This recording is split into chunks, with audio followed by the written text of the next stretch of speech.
പരിശുദ്ധ സുവിശേഷം ശ്രവിക്കാം. സമാധാനം നിങ്ങളോടുകൂടെ. വിശുദ്ധ യോഹന്നാൻ അറിയിച്ച നമ്മുടെ കർത്താവ് ഈശോ മിശിഹായുടെ പരിശുദ്ധ സുവിശേഷം. പിറ്റേന്ന് ഈശോ തന്റെ അടുത്തേക്ക് വരുന്നത് കണ്ട് അവൻ പറഞ്ഞു, ഇതാ ലോകത്തിന്റെ പാപം നീക്കിക്കളയുന്ന ദൈവത്തിന്റെ കുഞ്ഞാട്. എന്റെ പിന്നാലെ വരുന്നവൻ എനിക്ക് മുമ്പുണ്ടായിരുന്നു എന്ന് ഞാൻ പറഞ്ഞത് ഇവനെ പറ്റിയാണ്. കാരണം ഇവൻ എന്നേക്കാൾ വലിയവനാണ്. ഞാനും ഇവനെ അറിഞ്ഞിരുന്നില്ല.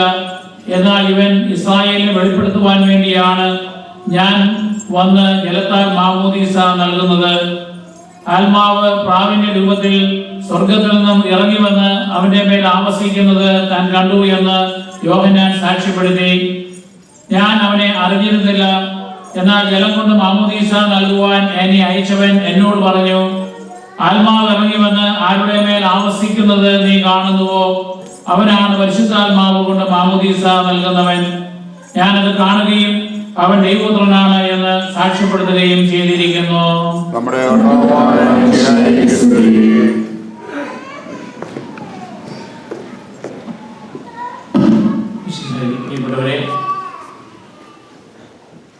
കർത്താവിനെ പരിചയപ്പെടുത്തുവാൻ വന്ന സ്നാപക യോഹന്നാൻ ഈശോയെ പറ്റി ഉപയോഗിക്കുന്ന ഒരു വിശേഷണം അല്പം വിചിത്രമാണ്.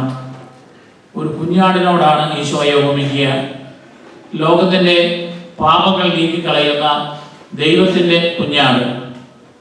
ഇത് പറയുമ്പോൾ സ്നാപകന്റെ ശ്രോതാക്കൾക്ക് പഴയ നിയമ പശ്ചാത്തലത്തില് പല സങ്കല്പങ്ങൾ ഓർമ്മയിൽ വരും.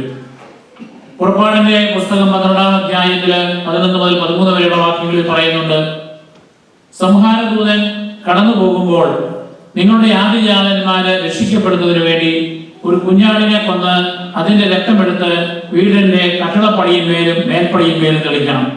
അപ്പൊ നിങ്ങളുടെ ആദിജാതന്മാര് രക്ഷപ്പെടുവാനായിട്ട് ഒരു കുഞ്ഞാടിന്റെ രക്തം ആവശ്യമാണ്, പെസഹ കുഞ്ഞാടിന്റെ രക്തം.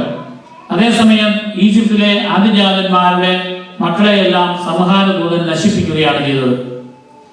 വീണ്ടും പുറപ്പാട് പുസ്തകത്തില് 29-ാം അധ്യായം 38 മുതൽ 42 വരെയുള്ള വാക്യങ്ങളില് വാഗ്ദാന കൂടാരത്തില് കർത്താവിന്റെ സാന്നിധ്യം ഉണ്ടായപ്പോൾ അവിടെയും പിന്നീട് ജെറുസലേം ദേവാലയത്തിലും എല്ലാ പ്രഭാതത്തിലും സായാഹ്നത്തിലും ഓരോ കുഞ്ഞാടിനെ ബലിയർപ്പിച്ചിരുന്നു. മനുഷ്യരുടെ പാപങ്ങൾക്ക് പരിഹാരമായിട്ട് മനുഷ്യന്റെ പ്രതിനിധിയായിട്ടാണ് നിഷ്കളങ്കമായ ഒരു കുഞ്ഞാടിന്റെ രക്തം ചിന്തിയിരുന്നത്. വീണ്ടും ജെറേമിയ പ്രവാചകന്റെ 11-ാം അധ്യായം 19-ാമത്തെ വാക്യത്തിലും ഐസിയ പ്രവാചകന്റെ 53-ാം അധ്യായം 7-ാം വാക്യത്തിലും വരുവാനിരിക്കുന്ന ഒരു കുഞ്ഞാടിനെ പറ്റിയുള്ള പ്രവചനമുണ്ട്. അതായത് ആ കുഞ്ഞാട് വരുമ്പോൾ ലോകത്തിന്റെ മുഴുവൻ പാപങ്ങൾ നീക്കിക്കളയും. ഇപ്പോഴേ നമ്മൾ ഓരോരുത്തരുടെയും അല്ലെങ്കിൽ ഇസ്രായേലിന്റെയും മാത്രം പാപത്തിന് പരിഹാരമായിട്ടാണ് ഈ കുഞ്ഞാടുകളെ രാവിലെയും വൈകുന്നേരവും ബലിയർപ്പിക്കുന്നത് എന്ന് വരികില് വരുവാനിരിക്കുന്ന ദൈവത്തിന്റെ കുഞ്ഞാട് അത് നമ്മുടെ കുഞ്ഞാടല്ല, നമ്മൾ അർപ്പിക്കുന്ന കുഞ്ഞാടല്ല, ദൈവം നമുക്ക് വേണ്ടി അർപ്പിക്കുന്ന ആ കുഞ്ഞാടിന്റെ രക്തം ലോകത്തിലുള്ള സർവ്വജനങ്ങളുടെയും പാപങ്ങൾ എന്നേക്കുമായി നീക്കിക്കളയും. ഇനി 4-മതൊരു സങ്കല്പമുണ്ട്.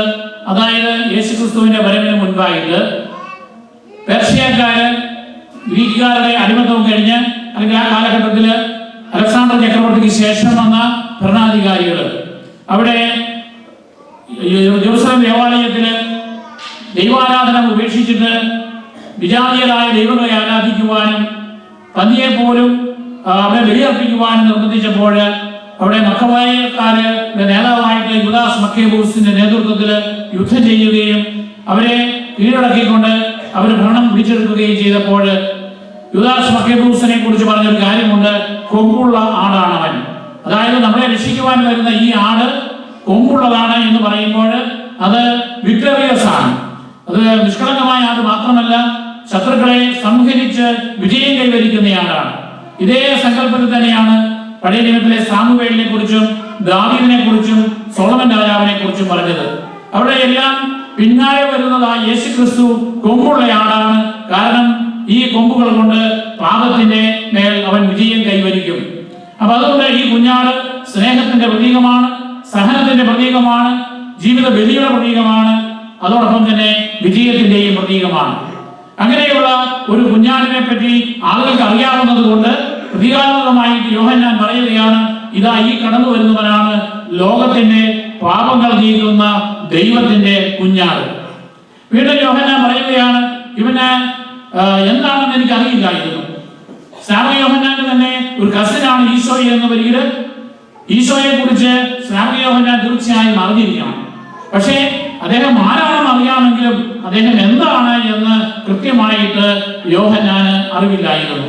അതായത് വരുവാനിരിക്കുന്ന മിശിഹായാണ്, രക്ഷകനാണ് എന്നുള്ളത് യോഹന്നാൻ ബോധ്യപ്പെടുത്തുന്നത് ജനങ്ങളോട് സ്നാനം നൽകുവാനായിട്ട് തന്നെ വിളിച്ചവൻ തന്നോട് പറഞ്ഞിരുന്നു, നീ സ്നാനം നൽകുമ്പോൾ ആരുടെ മേൽ പരിശുദ്ധാത്മാവ് ഇറങ്ങി വന്ന് ആവസിക്കുന്നത് നീ കാണുന്നുവോ അവനാണ് ഈ രക്ഷകൻ.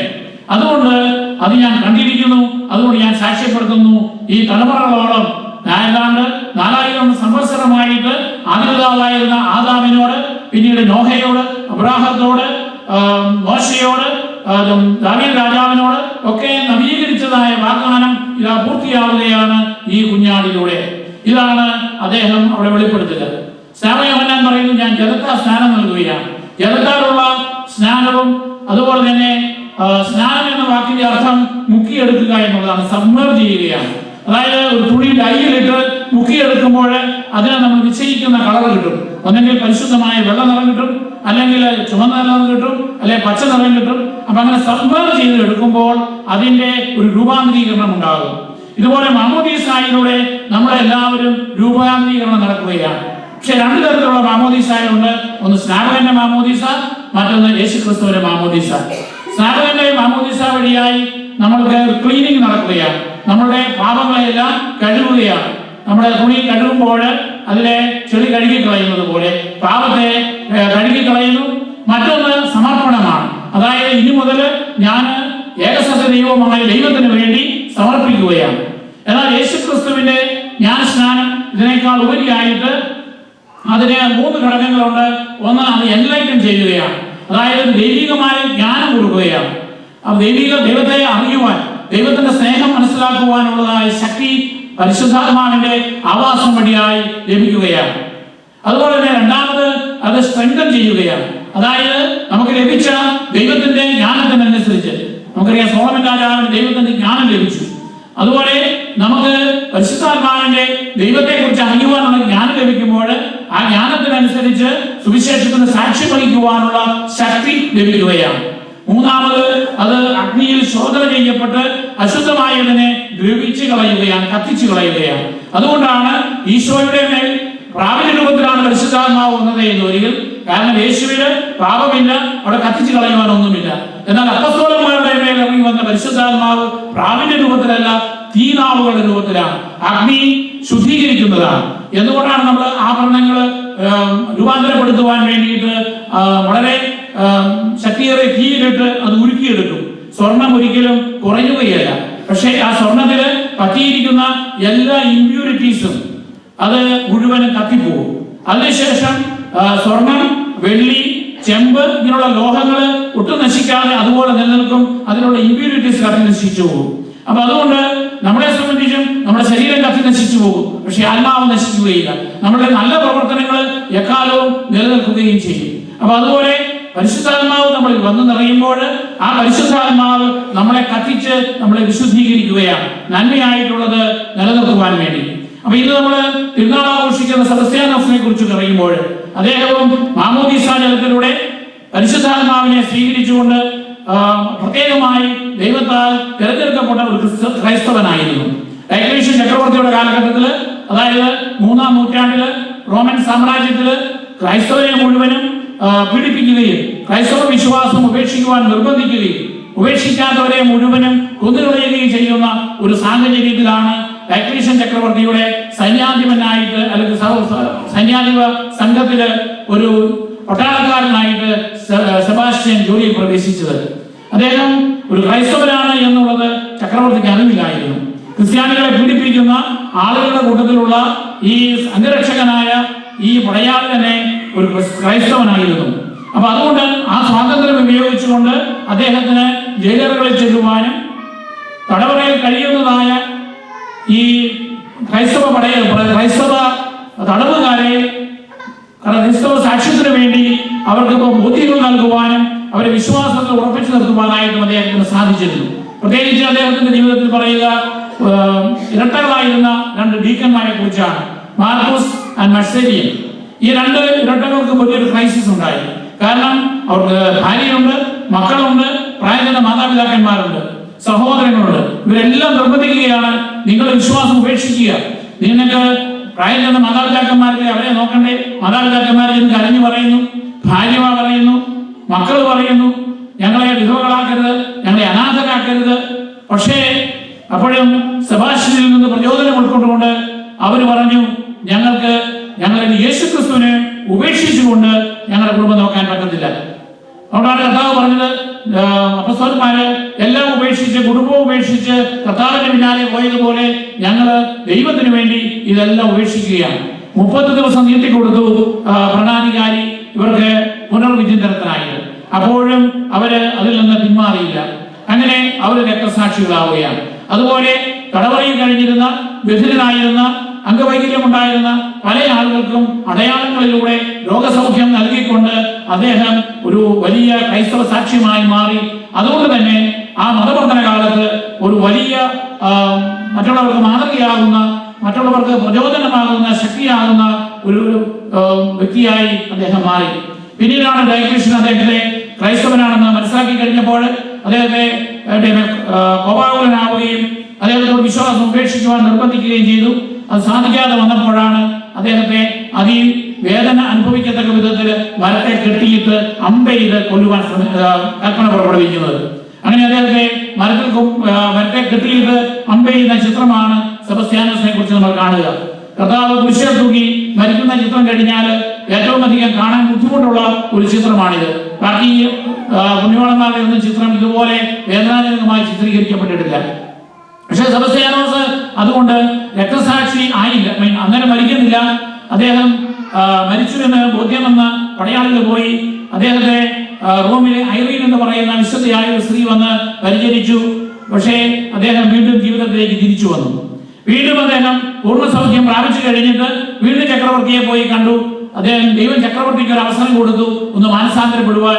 കാരണം മരിച്ച ഒരാൾ ഉയർത്തു വന്നതുപോലെയാണ് സെബസ്ത്യാനോസ് ഈ ചക്രവർത്തിയുടെ മുമ്പിൽ പ്രത്യക്ഷപ്പെടുക. ചക്രവർത്തി അത്ഭുതസ്തബ്ധനായി. പക്ഷേ ചക്രവർത്തിയുടെ മനസ്സിന് മാറ്റം വന്നില്ല. അദ്ദേഹം വീണ്ടും അദ്ദേഹത്തെ തൂണിൽ കെട്ടിയിട്ട് അടിച്ചു കൊള്ളുവാൻ കൽപ്പിച്ചു, മരിക്കുമെന്ന് ഉറപ്പാക്കുവാൻ പറഞ്ഞു. അങ്ങനെ 2 രക്തസാക്ഷിത്വം മരിച്ച വ്യക്തിയാണ് സെബസ്ത്യാനോസ്.